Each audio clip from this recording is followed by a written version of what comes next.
boa tarde, bem-vindos. Vamos começar mais uma pauta aqui no Summit Educação Financeira, na trilha de ESG, aqui na Febraban-Tech. Neste painel vamos tratar um tema que está dentro do ESG, um tema que tem tudo a ver com o que se refere à responsabilidade com clientes, e promover a saúde financeira é um dos impactos positivos que podem ser gerados pelas instituições, pelas operações que elas geram. Neste painel temos bastantes perguntas para responder, então o que é educação financeira, o que é saúde financeira, como podemos definir, será que é igual para todos, quais são os desafios que enfrentamos para mensurar e para monitorar, e para isso eu vou chamar as pessoas que vão me acompanhar neste painel. Então, o Fábio Araújo, que é analista da Divisão de Educação Financeira do Banco Central. Obrigada, Fábio. Obrigada, Fábio. A Luísa Pereira Oliveira, supervisora da Cidadania Financeira e Sustentabilidade no Instituto Sicop. Obrigada, Luísa. E temos mais dois convidados que vão nos acompanhar online. São eles a Cristiane Amaral, ela é gerente de inclusão e educação financeira do Sicredi.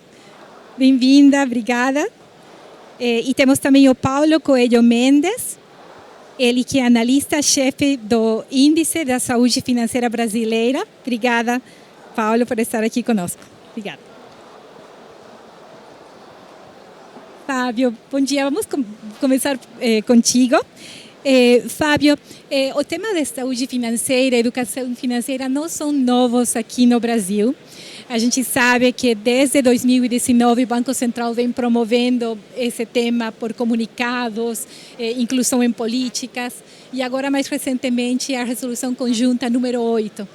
E essa resolução conjunta, Fábio, ela trata especificamente de um dos temas que é o tema do nosso painel, que é a parte de monitoramento e mensuração. Então, por favor, nos fale um pouco sobre a resolução e sobre esse ponto de como o regulador espera que abordemos esse tema do monitoramento e mensuração. Obrigada. Boa tarde, Amália. Muito obrigado. É um prazer estar aqui com vocês hoje para falar de um tema tão importante como educação financeira e da medição dele, né? Eu entrei no Banco Central em 2006 e desde 2010 trabalho com o tema educação financeira. E o que a gente vem notando é que lá em 2010 o tema ele era lateral nas organizações, mais ligado à responsabilidade social, um trabalho voluntário. E desde 2010 até hoje ele caminhou muito na direção da agenda estratégica das instituições, para entrar no centro do negócio, tanto sob a ótica do regulador, quanto das instituições financeiras. E a resolução conjunta número 8 é um marco desse caminho que a gente está mostrando aqui. Então hoje a gente vai falar sobre a resolução conjunta número 8 nessa primeira intervenção, focando principalmente nos mecanismos de acompanhamento e controle. Bom, antes da gente entrar na resolução, é interessante eu colocar um panorama de como o Banco Central vem conduzindo sua agenda de educação financeira. Um marco importante é o ano de 2010, quando o Brasil tem a sua Estratégia Nacional de Educação Financeira. É um esforço do governo, dos reguladores financeiros, o Ministério da Educação, o Ministério da Justiça e a própria sociedade civil. Então o tema entra na agenda nacional. Tem Semana ENEF, uma série de diretrizes para a atuação das instituições e dos órgãos públicos dentro do tema. E em 2012, a gente tem a criação dentro do Banco Central, o Banco Central é de 64, 2012 uma criação de uma área de educação financeira. O Banco Central já atuava em ações de educação financeira, porém, de uma forma mais organizada, uma agenda evolutiva. Em 2012 é criada uma área. Em 2013, tem a estruturação da agenda de cidadania financeira, que além do tema da dimensão educação financeira, tem outros 3 temas, como a inclusão financeira, a proteção do consumidor e a participação dele dentro do sistema financeiro nacional. Então isso é ampliado. Além de uma área específica cuidando do tema dentro do Banco Central, a gente tem isso na agenda estratégica da instituição. A gente tem a ABC+, em 2016, que mostra como isso tá, a educação financeira é um dos pontos importantes da agenda estratégica da instituição, e essa agenda ela evolui. Em 2019 a agenda BC-Hash tem 6 dimensões e uma delas é educação. Educação, ponto. E a educação financeira, os projetos de educação financeira do Banco Central estão dentro dessa agenda. Aqui tem uma coisinha que, se a gente conseguisse tirar, ajudava um pouquinho. Mas ali não está, então tá bom. Então, como esse departamento vem conduzindo sua agenda de educação financeira junto ao Sistema Financeiro Nacional? Num processo, como você falou, Amália, desde 2019, o Banco Central soltou um comunicado, o comunicado 34201, que divulgou princípios de educação financeira que as instituições financeiras deveriam seguir para promover o tema. E isso, a partir desse comunicado, a equipe técnica começou a atuar, fazendo diagnóstico, acompanhamento, conversando com as instituições financeiras, e teve um conhecimento acumulado muito grande. 2012, e a gente começa a perceber algumas boas práticas, como você ter uma área que cuide do tema, as ações elas não serem soltas, elas fazerem parte de um conjunto, ter um responsável, principalmente as medidas de educação financeira estejam ligadas à jornada do cliente, do uso do produto, e não ser uma coisa separada da experiência do usuário. E aí 2023... E isso de estar na jornada é realmente algo, um diferencial, não é algo que marca um antes e um depois, que antes eram às vezes ações de educação financeira, que eram cursos soltos ou conteúdos nos portais, mas eu acho que esse é um dos diferenciais dessa resolução, não é? De trazer Sim. na jornada do cliente. Isso, a gente vai até chegar lá. Em 2023, o que ocorre? Em 2023 a gente tem o programa Desenrola. É uma lei, a Lei 14.690, de outubro do ano passado, ela é recente, e que ela visa a diminuição do superendividamento e evitar o inadimplemento das pessoas físicas, né? E essa lei também coloca que em 90 dias o Conselho Monetário Nacional, por intermédio do Banco Central, tem que regulamentar como as instituições financeiras façam suas medidas de educação financeira. Então, de outubro de 2023 a dezembro de 2023, então, no final do ano passado, sai a resolução conjunta número 8. Então, é um processo que teve a lei, mas é um processo natural que vem ali, vamos dizer, 2010 a ENEF e 2019 o marco do comunicado, e todo esse trabalho que o Banco Central vem fazendo e o trabalho de evolução que as próprias instituições financeiras vêm fazendo dentro da educação financeira. Bom, então a Lei 14.690, aqui no seu artigo 27, ela mostra que as instituições deverão adotar medidas de educação financeira. E essa medida de educação financeira é muito importante, que isso vai estar na resolução, direcionadas aos consumidores para a prevenção do inadimplemento e ao superendividamento das pessoas físicas. E quem vai fazer isso é o Banco Central, que gerou a resolução número 8. Então ela está aí. A disposição delas é sobre essas medidas de educação financeira a serem adotadas por instituições financeiras, instituições de pagamento e demais instituições autorizadas a funcionar pelo Banco Central. Ou seja, o tema passa a ser regulamentado. É um processo natural, mas agora tem um regulamento. É uma resolução, o regulador, assim como outras coisas, Basileia, controles internos, educação financeira, entra no rol de regulação do Banco Central para o sistema financeiro. E essa resolução é muito interessante porque ela tem apenas 7 artigos. É uma resolução concisa, muito direta e voltada para tornar essas medidas algo real. A resolução conjunta número 8, então, ela tem um primeiro artigo aqui sobre o alcance, o segundo artigo, uma definição do que são medidas de educação financeira, e o que o Marcelo fala bastante, o core dessa resolução, o artigo 3º, 4º e 5º, é o coração. São a política de educação financeira em si.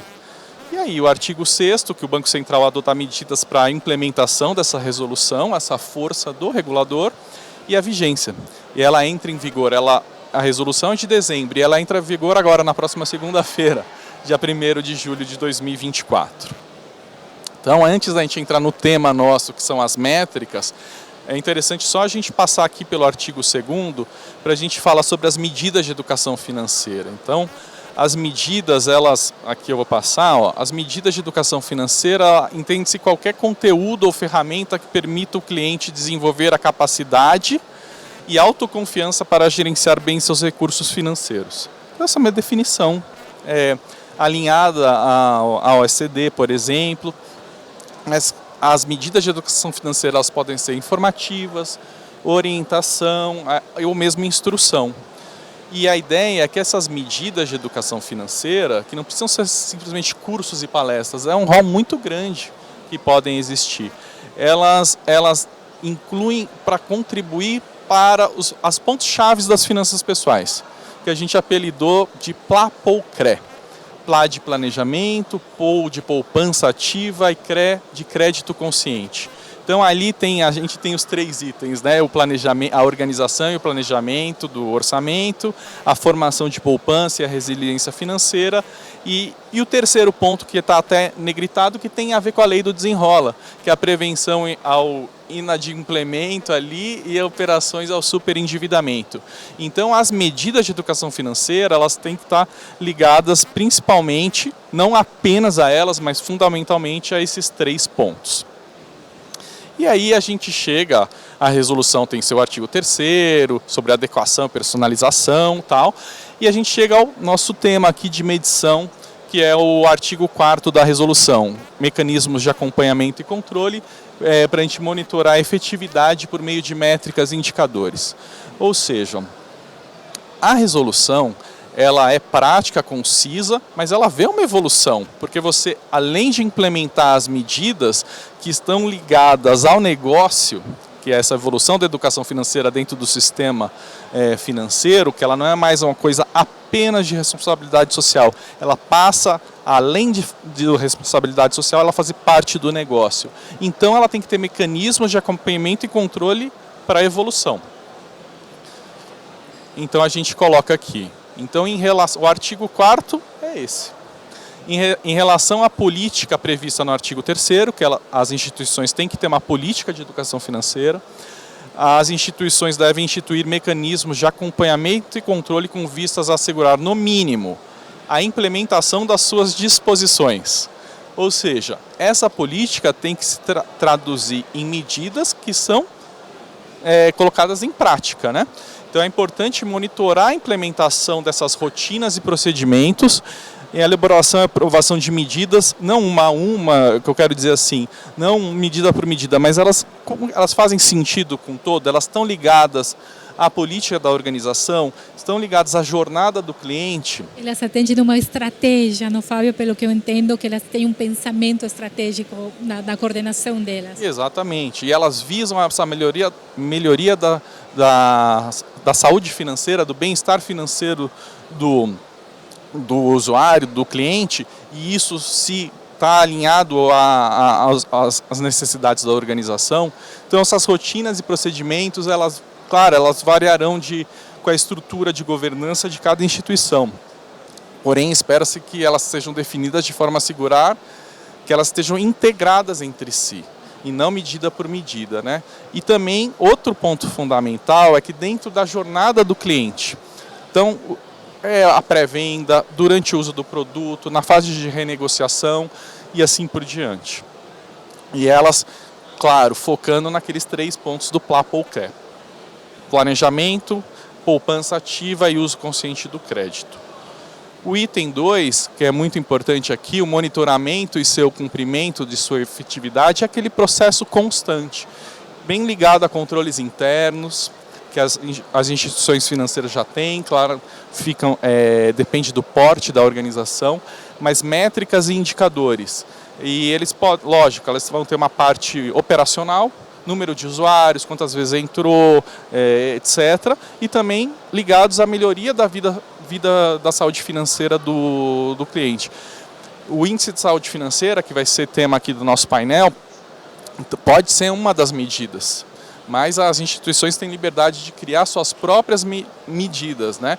E isso é importante, a criação de indicadores relacionados aos objetivos de planejamento, de crédito, e para evitar superendividamento e formação de poupança. e cada instituição é livre para definir seus indicadores, os quais poderão ser posteriormente objeto da supervisão, né? E por fim, nesse artigo 4º, a identificação e correção de eventuais ineficiências. A resolução, uma das obrigatoriedades que a resolução traz é que tem um diretor responsável pelo tema. Então, essas medidas elas devem ser implementadas no mecanismo de governança, accountability, de forma que o mais alto nível da instituição esteja a par das melhorias necessárias e indique prioridades. Então, o diretor responsável e a sua equipe devem levar isso para a alta cúpula, para ver correção de rotas. Para a educação financeira está nos comitês de aprovação de produto, por exemplo, de ajuste, para que elas cumpram o objetivo e evoluam ao longo do tempo. A gente percebeu o que funciona, o que não funciona, o que eu posso criar internamente, o que eu posso utilizar de fora que tem funcionado, mas colocando dentro da jornada do meu cliente, né? Então, nessa primeira intervenção, queria falar esses pontos sobre a resolução, principalmente sobre o artigo 4º, sobre os mecanismos de acompanhamento e controle, que visa monitorar a efetividade por meio de métricas e indicadores. E a gente sabe que agora as instituições já praticamente indicaram que a resolução entra em vigor agora segunda-feira, né, dia 1º de julho, o diretor responsável já fizeram sua política e agora as medidas vão se transformar, provavelmente, as políticas vão se transformar em medidas e essas medidas vão ser medidas e melhoradas ao longo do tempo. Fábio, muito obrigada por explicar o histórico de como evolui o tema da educação financeira no mercado. Eu acho que foi bem importante para a gente ver que não é algo que é de hoje, que a resolução entrou e que isso que vai movimentar. É uma questão de amadurecimento do mercado. Você explicou muito claramente a resolução, deixando claros os pontos, os destaques e os diferenciais que nos movem para um outro patamar. E depois você nos ajudou a aprofundar nessas questões do monitoramento. Então, acho que ficou muito boa essa visão. Queria chamar agora a Luíse. Obrigada, Luíse. Vocês também têm trabalhado bastante com as questões de educação financeira e olhando as questões de monitoramento e mensuração. Queria que você comente um pouco para a gente, por favor, Luíse, como vocês têm abordado essa questão do monitoramento, visando olhar justamente a cumprir essa resolução que entra em vigor agora semana que vem. Perfeito, muito obrigada, Amália. Boa tarde a todos, é um prazer estar aqui com vocês hoje. Vou falar um pouquinho do trabalho que a gente tem desenvolvido no Sicoob para monitorar assuntos relacionados à cidadania financeira e educação financeira desde meados de 2021, né? Foi bom que o Fábio trouxe a linha do tempo, então desde o comunicado 34.201 isso vem sendo uma pauta da instituição e a resolução conjunta vem endossar o que a gente já vem trabalhando de forma transversal a todo o negócio, né?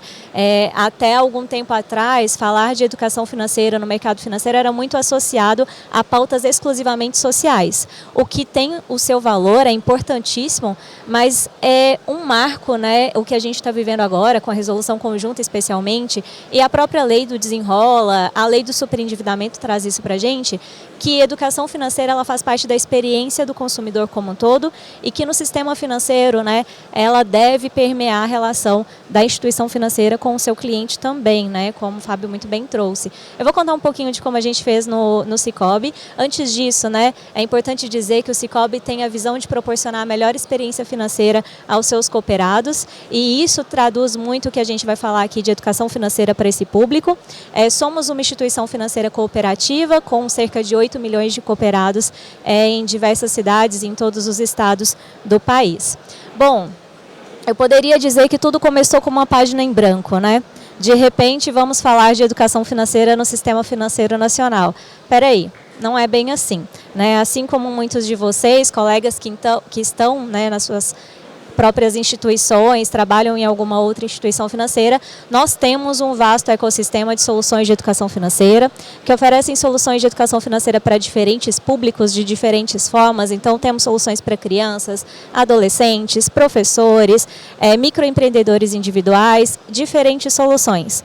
Não nos falta necessariamente conteúdo de educação financeira, né? Não nos falta um ecossistema, um portfólio de soluções de educação financeira. mas monitorar essas soluções com viés a incluir no melhor momento da jornada do nosso cooperado ou dos clientes do mercado financeiro é um ponto de atenção e um ponto de aprendizado para todos nós. Né? E aí vem a pergunta, como monitorar a efetividade, até o título, né, do nosso painel aqui, a efetividade das ações de educação financeira no sistema. Mas antes disso, o que mesmo eu quero monitorar? Que efetividade é essa? Que tipo de efetividade eu espero? E aí, eu vou pedir licença para quebrar o protocolo, porque eu preciso levantar para explicar esse quadro. Eu vou aproveitar que nós temos um pouco mais de espaço aqui e vou me permitir a isso, com licença, tá, Amália? Mas olha, eu trago um quadro, um frame de uma pesquisadora, Elizabeth Brudin. Ela publicou esse frame em 2017 e eu tomei a liberdade de traduzir para trazer para a gente refletir em conjunto sobre esse tipo de monitoramento e o que nós devemos monitorar. Ela traz diferentes variáveis que compõem o bem-estar financeiro do indivíduo, né? Não é tão simples quanto parece, né? O colega do painel anterior trouxe uma frase do Da Vinci, né, que simplicidade é o mais alto grau de sofisticação. Concordo plenamente, né? Parecer simples é uma baita sofisticação, porque o que tem de complexo antes de parecer simples não está escrito, né? Então, existem fatores contextuais, né, desde fatores econômicos, legais, políticos, socioculturais, fatores políticos, como a gente citou aqui, né, a lei que instituiu o programa Desenrola Brasil, a lei do superendividamento, que contribuem para a formação ou não desse bem-estar do indivíduo. Existem também fatores pessoais que vão influenciar na formação desse indivíduo, como por exemplo o gênero, né? Tem uma pesquisadora, Ana Maria Luzardi, que traz como que gênero e idade muitas vezes afetam no grau de saúde financeira ou de letramento financeiro, como ela traduz, do indivíduo, né? Atributos, né? O quanto que ele entende, quão otimista ele é em relação ao futuro, e por ser tão otimista ele acaba talvez negligenciando a importância do conhecimento para o seu comportamento financeiramente capaz. Enfim, diferentes e diversos fatores pessoais que também influenciam isso. Mas aqui está, senhores, o que a gente pode atuar enquanto instituição financeira, né? E agora incentivado aí pelo Banco Central também a atuar nessa esfera. São as intervenções para a promoção do bem-estar financeiro. E o que são essas intervenções? O que a gente tem de portfólio de educação financeira, né? São os cursos de educação financeira, as plataformas, estratégia de nudging, diferentes tipos de intervenções que, por meio delas, é possível modular ou contribuir ou alterar um comportamento financeiro, né? Então, são intervenções que, enquanto instituições financeiras, conseguimos promover, dada a eficiência conhecida no mercado financeiro, né, para um grande número de pessoas, de uma forma eficiente, contribuindo para a formação de um comportamento financeiro capaz, contribuindo para a formação de um comportamento que traga melhores hábitos financeiros para essas pessoas, de consumo consciente de crédito, de consumo adequado de produtos e serviços, né? Tem diferentes relatórios que mostram que o consumidor bem educado financeiramente, ele consome produtos financeiros mais adequados às suas necessidades. E isso é muito interessante. Bom, esse comportamento financeiro capaz, né, contribui para o bem-estar financeiro, e as consequências do bem-estar financeiro são, né, benefícios individuais, desde qualidade de vida, percepção de sucesso, felicidade. Alguns desses benefícios são metrificados, são medidos, né, nas dimensões do índice de saúde financeira, que vai ser apresentado daqui a pouco também. Benefícios para a família e para o contexto que esse indivíduo está instalado. Benefícios organizacionais relacionados à lealdade, reputação e imagem da marca, e benefícios sociais relacionados ao bem-estar. Dito isso, esse é o quadro completo, né, volto a dizer, da pesquisadora Elizabeth Brudin, publicado em 2017 e traduzido aqui para a gente fomentar essa discussão. Dito isso, a gente pode dizer que a gente tem um amplo espaço de atuação, especialmente em intervenções, né? Estamos no mercado financeiro, nos relacionamos com consumidores a todo momento e podemos ter intervenções pontuais para promover o bem-estar financeiro. Não só como uma pauta social de desenvolvimento, mas por que não também como uma pauta concorrencial, né? Um diferencial na experiência desse cliente, na experiência desse cooperado, na experiência desse consumidor com a sua instituição financeira. E aí volto na simplicidade, né, barra sofisticação, barra complexidade, que às vezes parece simples, né, até consensual falar que a educação financeira é importante hoje em dia, né? No momento econômico, com altos índices de endividamento, quem não vai concordar que a educação financeira é importante? Mas por quê? Como? Em qual momento?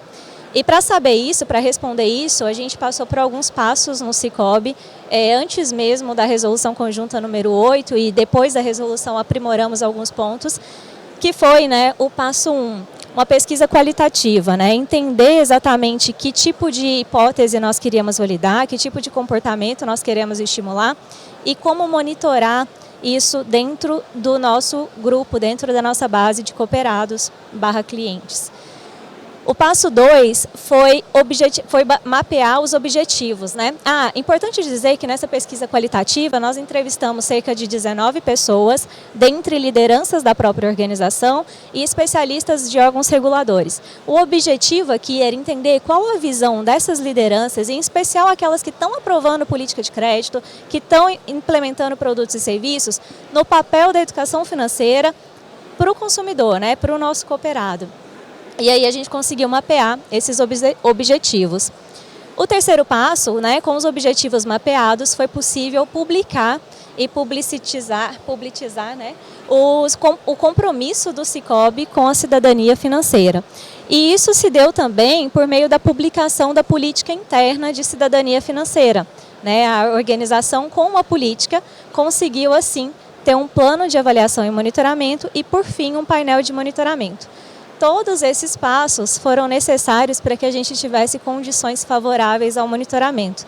E eu quis trazer isso aqui como um ponto de reflexão, porque o fato de estar no sistema financeiro, né, nos permite acesso a alguns dados que muitas vezes pode nos fazer pensar enquanto profissionais que nós podemos monitorar tudo, né, e sair coletando um monte de dados e um monte de informação que não necessariamente nos levam a tomadas de decisões mais adequadas sobre o assunto.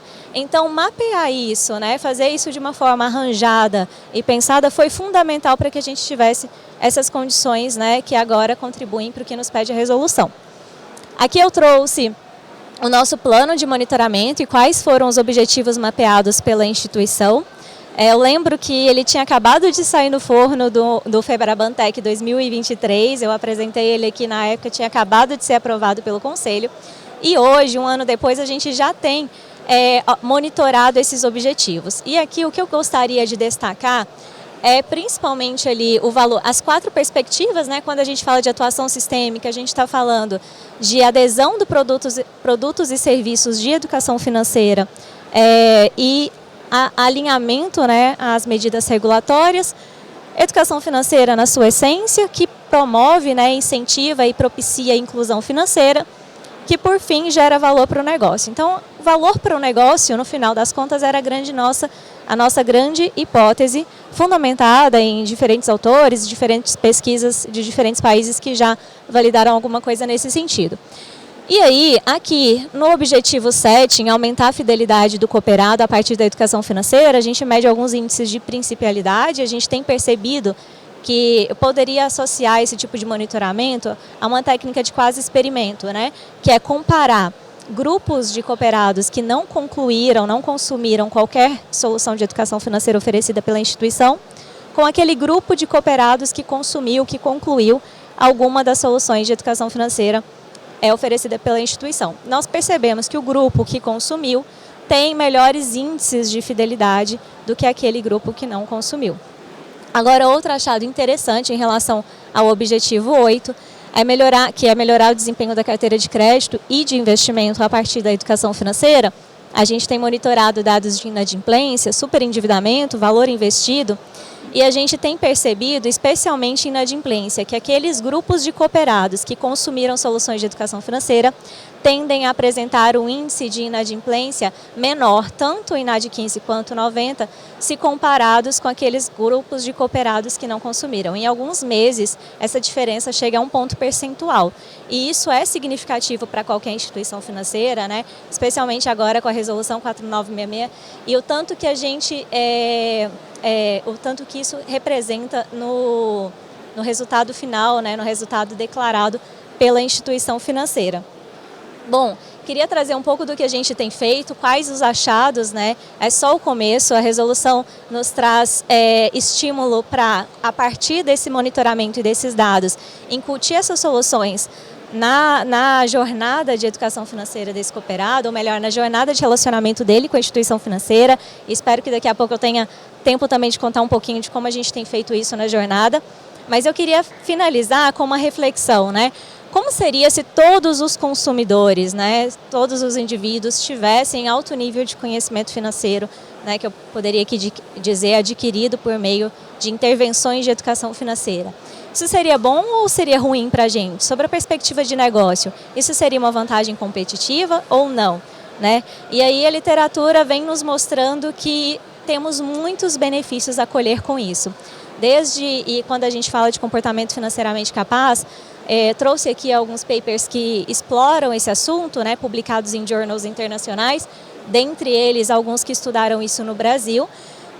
E dentre a perspectiva de inclusão financeira e educação financeira relacionado ao comportamento financeiramente capaz, já se tem evidência que pessoas com alto nível de conhecimento financeiro tendem ao pagamento adimplente da fatura de cartão de crédito, por exemplo, tendem a projetar um futuro de longo prazo e, portanto, se preparar para a aposentadoria, né? Tendem a fazer uma reserva de emergência, tendem a guardar dinheiro e tendem a consumir produtos financeiros adequados às suas necessidades e alinhados às suas necessidades enquanto consumidores.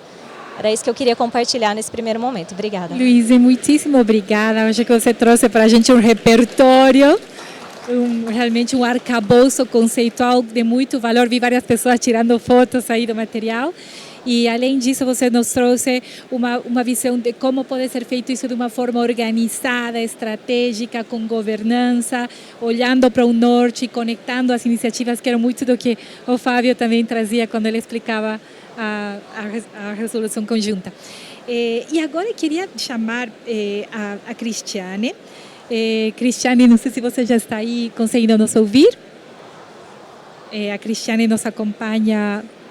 Sim, estou ouvindo. Do Secret. Cristiane, para complementar aqui nosso painel, se você puder, por favor, comentar qual tem sido a experiência do Sicredi na mensuração e nos impactos que vocês têm conseguido olhar das iniciativas de educação financeira de vocês.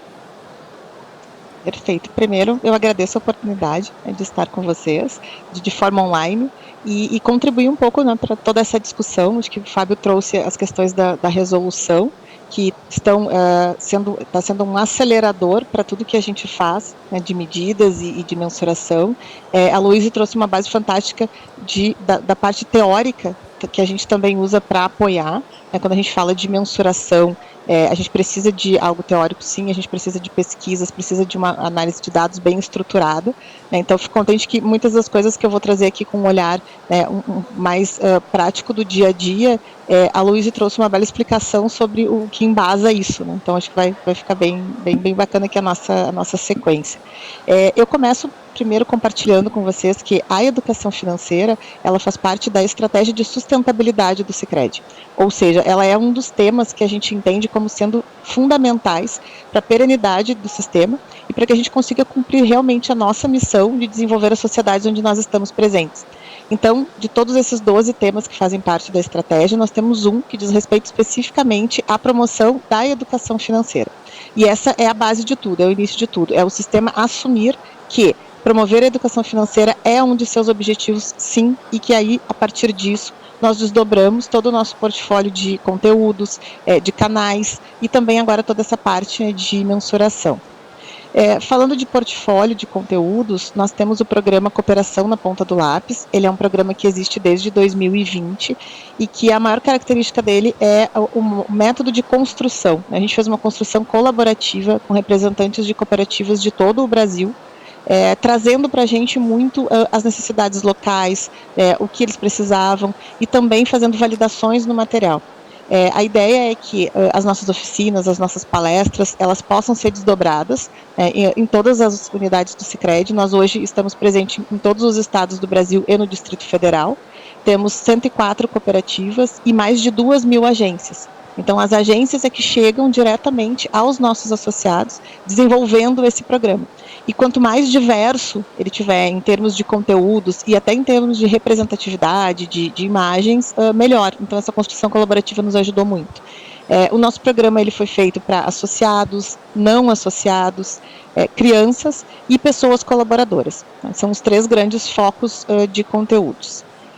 Uma outra questão bem importante são os próprios conteúdos, uma linguagem simples, uma linguagem prática, com muitos exemplos, para que a gente aos poucos vá desmistificando essa ideia de que educação financeira é uma coisa que não é muito legal, não sei se eu consigo aprender, bem pelo contrário, trazendo algo próximo da realidade das pessoas, então usando exemplos do dia a dia, usando aqui nessa tela que eu trago alguns exercícios também super simples de serem aplicados nas oficinas, nas palestras.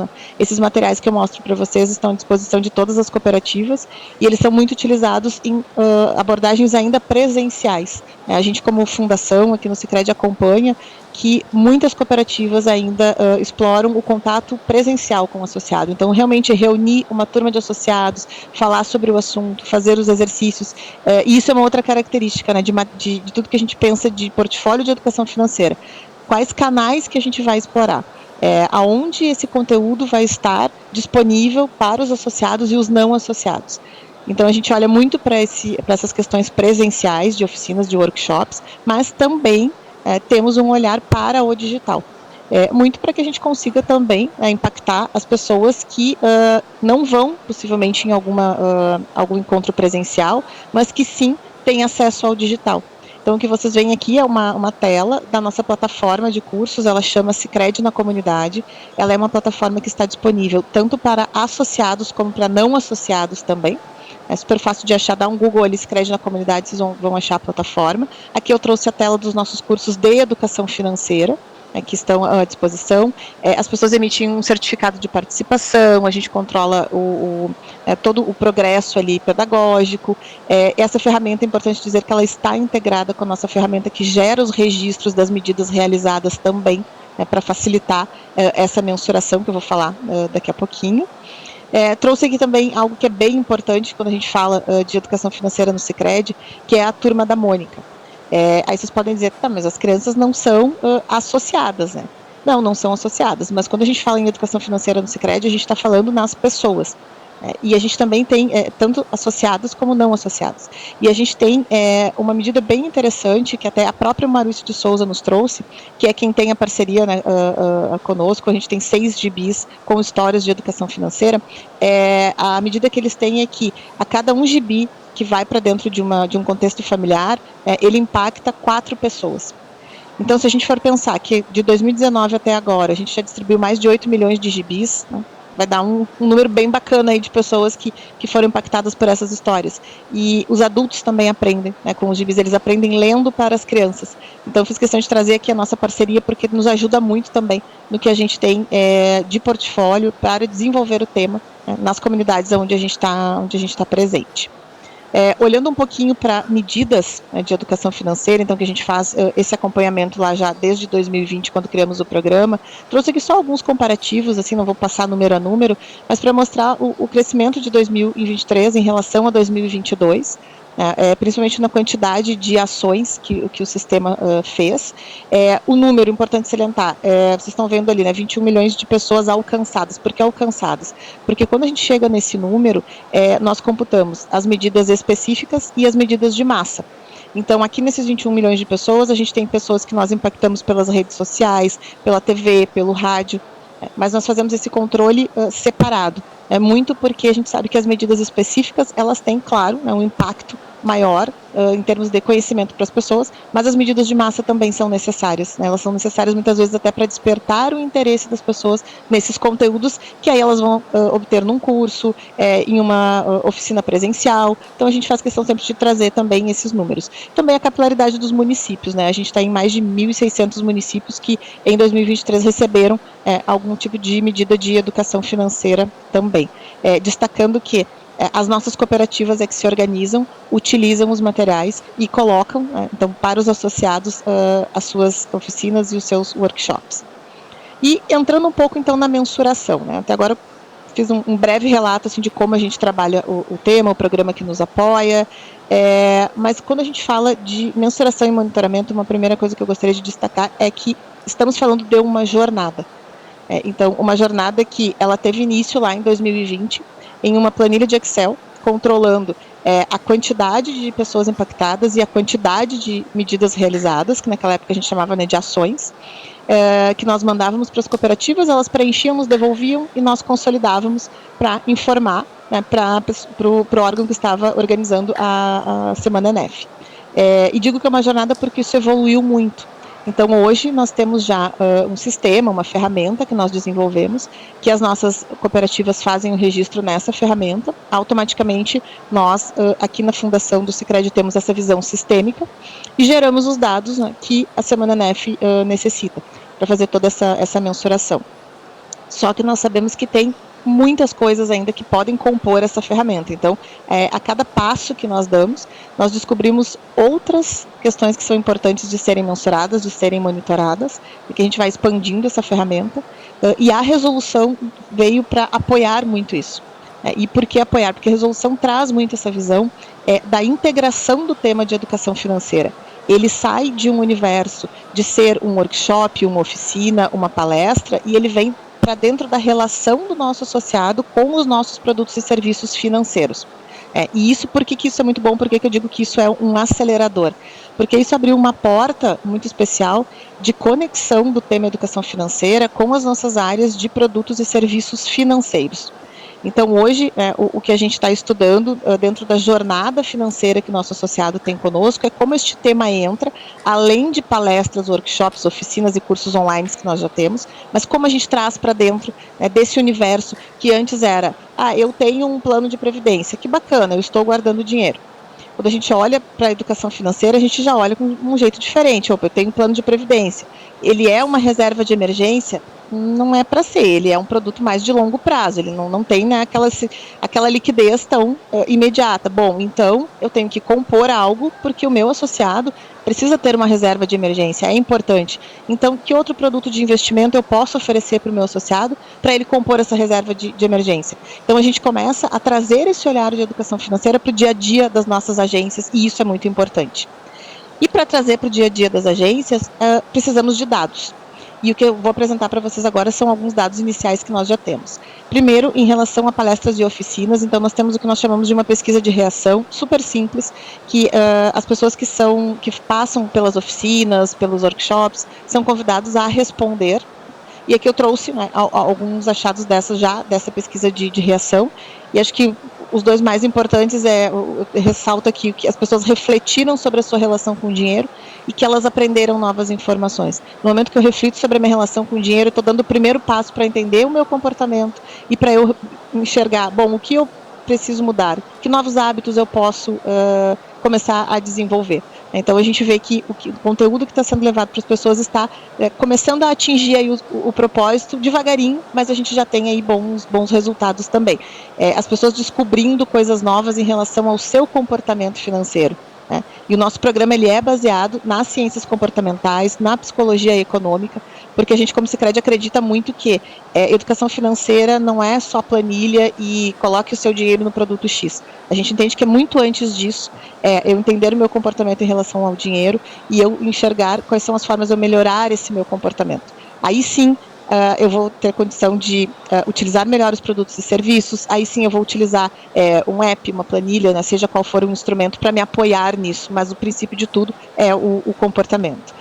E ainda nessa pesquisa de reação, trouxe aqui alguns dados bem interessantes, né, de as pessoas que foram questionadas, né, então quais seriam os seus próximos 3 passos após essa oficina, essa palestra que participaram. E aí a gente vê que aparece aqui controle de orçamento, redução de despesas e planejamento de sonhos e objetivos. Então, 3 sementinhas plantadas aí, né, nessa palestra, workshop que a pessoa participou, e que a gente começa a ter dados realmente para ver o que nós despertamos nas pessoas e também dados para ver o que nós precisamos melhorar em relação a isso. E entrando aqui na parte dos indicadores, então, eu trago os indicadores que nós já temos hoje. Então, o primeiro deles está ligado à nossa estratégia de sustentabilidade. Então, na promoção da educação financeira, nós mensuramos o percentual de associados impactados com o programa. E há 2 anos passamos a mensurar também a quantidade de não associados impactados. Por quê? Porque nós queremos conseguir estabelecer essa relação.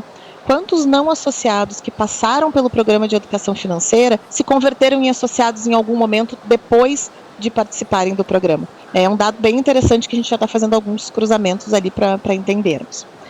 Aqui o nosso painel de monitoramento.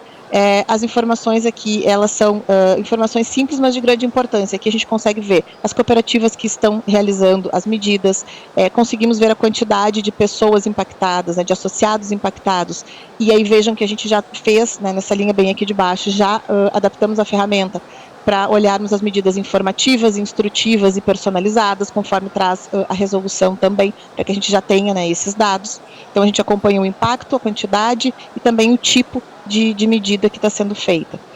Aqui a Loise mencionou, né, essa conexão do comportamento da pessoa com os produtos financeiros. Então aqui, esse dashboard que nós fizemos, a gente consegue olhar o que está acontecendo com os produtos de investimento, o que está acontecendo com o risco, com o crédito, o que está acontecendo com a parte, os indicadores estratégicos, comparando as pessoas sem educação financeira com as pessoas com educação financeira. A gente faz esse cruzamento. E aí, para isso, é fundamental que as cooperativas tenham identificado os associados, elas tenham identificado pelo CPF, a ferramenta permite isso, né, para que a gente possa fazer esses cruzamentos e ver, num primeiro momento, qual é a diferença que a gente está verificando no comportamento das pessoas em relação, por exemplo, ao investimento. A pessoa não investia nada e passou a investir, ela aumentou o valor dos investimentos mensais dela, ela diminuiu, o que está acontecendo, né, depois que ela passou pelo programa de educação financeira. E aqui um painel que a gente montou após essa questão da resolução e está contemplando, né, a política, para que a gente possa olhar em cima do PLA, POU, CRE, né, que o Fábio colocou para a gente. Então, as questões relacionadas ao planejamento, né, então a gente consegue acompanhar sempre olhando os associados que passaram pelo programa de educação financeira, poupança, o que está acontecendo, né, então o valor investido, número de investidor, reserva de emergência, e também a parte do crédito, o que está acontecendo. Estão usando mais ou menos o cheque especial, estão entrando mais ou menos no rotativo do cartão, e aí a gente vai corrigindo rumos, acho que muito como a resolução diz, né, mensurar, para que a gente consiga corrigir os rumos e tornar cada vez mais as nossas medidas, né, eficientes. E aí, só para finalizar, dando um gancho já para o Paulo, que vem aqui depois de mim, né, o Sicredi agora em maio, a gente passou a disponibilizar uma plataforma para os associados responderem ao ISFB, em parceria com a FEBRABAN. Então, nós internalizamos o questionário do ISFB, em parceria com a FEBRABAN, com todas as questões de tecnologia, e hoje o nosso associado ele pode, pelo nosso site, acessar essa plataforma, é uma área logada, que só o associado acessa, e ele responde ao índice. Então, ele tem lá o questionário com todas as dimensões, ele recebe o parecer com o seu diagnóstico, a sua pontuação, e já também uma recomendação. Como está a saúde financeira dele e o que ele pode fazer para melhorar. Tudo dentro dos padrões da FEBRABAN, mas adaptado, né, para a nossa linguagem aqui e layout também do Sicredi. Em 20 dias de lançamento, nós tivemos 1.097 associados que responderam ao índice. Isso nos deixa muito, muito felizes, porque a gente entende que tá fazendo diferença para as pessoas. Isso quer dizer que realmente está funcionando, a gente está conseguindo instigar as pessoas a refletirem um pouco sobre a sua vida financeira nesse primeiro momento, de acordo com a sua percepção. E finalizando a resposta ao índice, a pessoa é direcionada para aquela plataforma que eu mostrei no início com os nossos cursos também, para que ela possa também aprimorar, né, os seus conhecimentos. E nós estamos trabalhando em um dashboard, eu trouxe aqui uma visão provisória, mas estamos trabalhando nesse dashboard também para acompanharmos os indicadores do ISFB, esses resultados e cruzamentos, porque mais para frente a gente tem aí algumas ideias de aprimorar essa nossa mensuração, e o ISFB vai ser bem importante para alguns cruzamentos. Eu devolvo aqui para vocês agora, Malha. Cristiane, muito obrigada. Realmente parabéns pela jornada, dá para ver que ela vem amadurecendo e com as provocações da resolução conjunta dando mais um passo, e eu já vou fazer a ponte com o nosso próximo palestrante aqui, que eu queria chamar ele para a gente também ouvir a experiência dele. Queria te perguntar, Paulo, como você viu, aqui nos painéis a gente viu diferentes formas de medir, mensurar, mas nos últimos anos tem sido desenvolvido o Índice de Saúde Financeira Brasileiro, do qual eu acho que todos nós deveríamos nos sentir muito orgulhosos como país, por ser referência, por ter criado algo muito específico para o brasileiro. Então, nos conta um pouco, por favor, sobre essa experiência e como pode ser utilizada para dar atendimento também a essa resolução conjunta. Obrigado, boa tarde a todos. Adoraria estar aí na sala com vocês, mas fico feliz também de poder representar todo o time que trabalha no SFB. Acho que indo direto ao ponto, eu vou resumir aqui. Todo mundo acabou tocando no SFB, eu acho que não foi por acaso, né?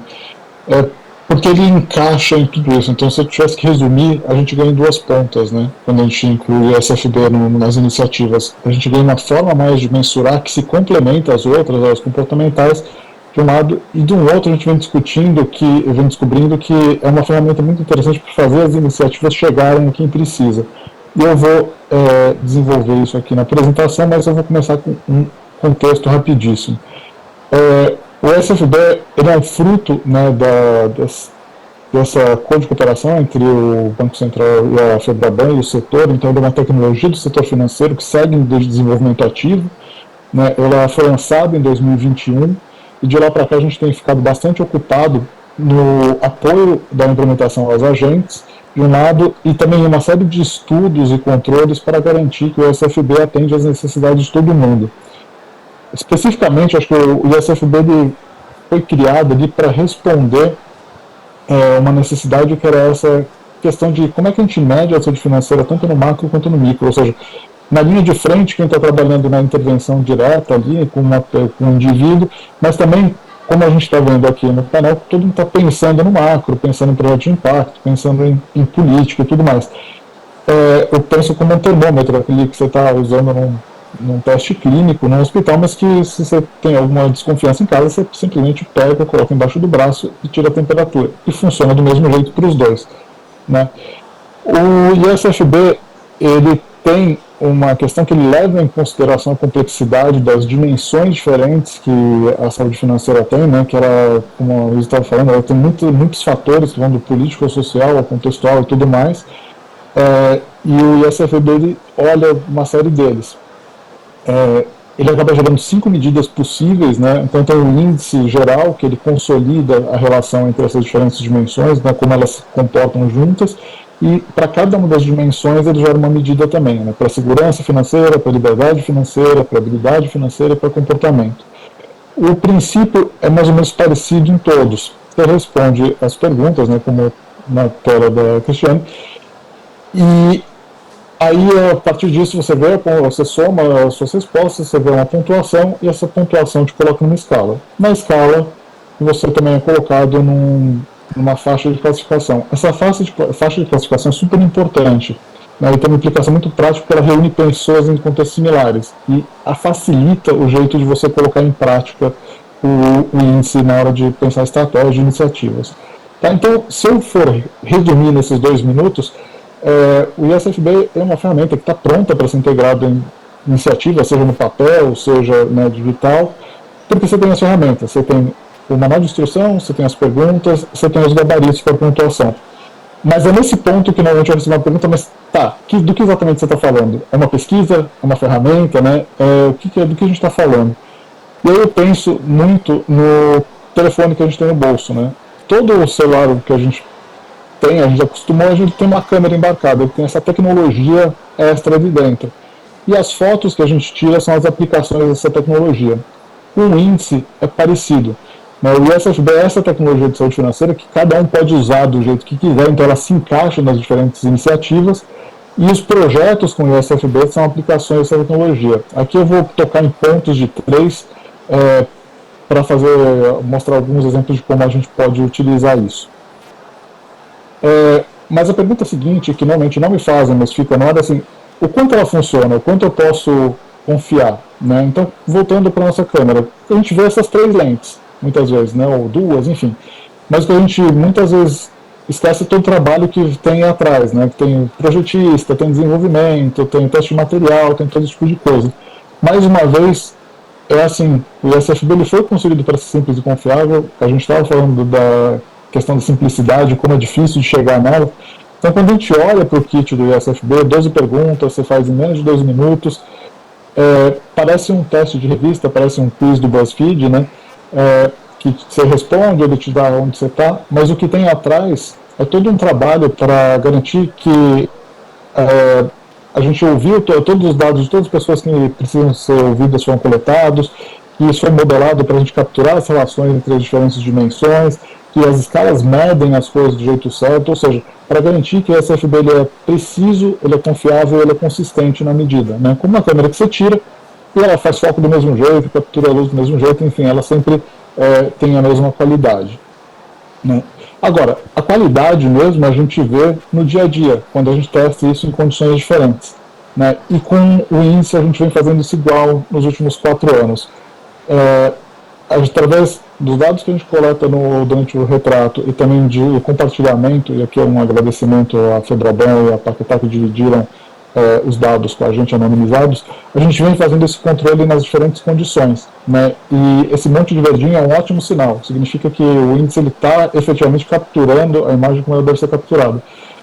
A gente fez esse teste, para dar um exemplo para vocês, em 3 momentos completamente diferentes do Brasil, né? Começou em 2020 com pandemia, antes do Pix estar em uso, tinha auxílio emergencial. Em 2022 a gente já estava em época de eleição, o Pix era parte da realidade dos brasileiros. Em 2023 a gente tinha a guerra da Ucrânia afetando a economia, colocando desafios novos, né? E em condições mais extremas ainda, né? Fora do estúdio, num beco escuro e mal iluminado, às vezes, que a gente não controla. A gente tem os dados, por exemplo, da plataforma Meu Bolso em Dia, do programa Vamos Juntos Paquetá, que a gente não controla absolutamente nada como motivo de desenvolvimento, né? Então, na plataforma são as pessoas que acharam que aquilo era interessante para elas.